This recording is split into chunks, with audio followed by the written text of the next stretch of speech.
Seolah dipermalukan warganya sendiri, Perdana Menteri Israel Benjamin Netanyahu dikritik media dalam negeri dan rumahnya digeruduk warga.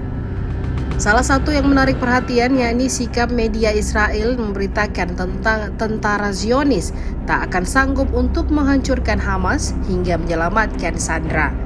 Dikutip dari Middle East Monitor, salah satu media Israel yang memberitakan hal tersebut adalah Radio Angkatan Darat Israel. Dalam artikel itu dituliskan bahwa para ahli dan mantan pejabat keamanan Israel justru meremehkan negaranya sendiri dan Netanyahu.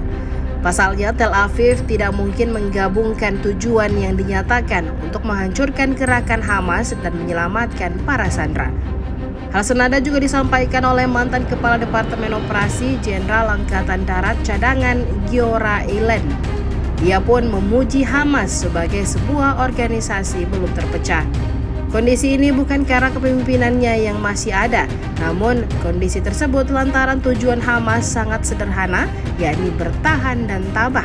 Jadaran Eilen menambahkan pertempuran Hamas dan Israel masih berada pada puncaknya. Pasalnya Hamas masih terus bertahan dan menahan sebagian dari para sandera.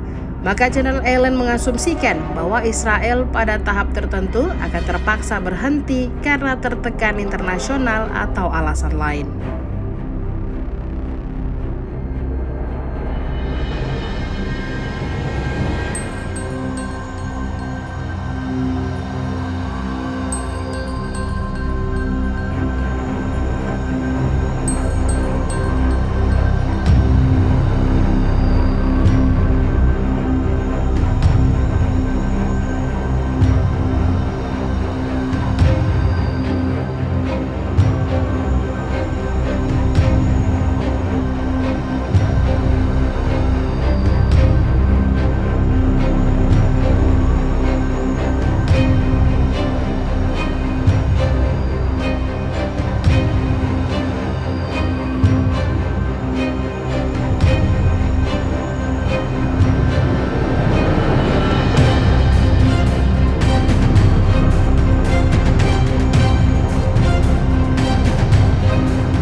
Download Tribun X sekarang, menghadirkan lokal menjadi Indonesia.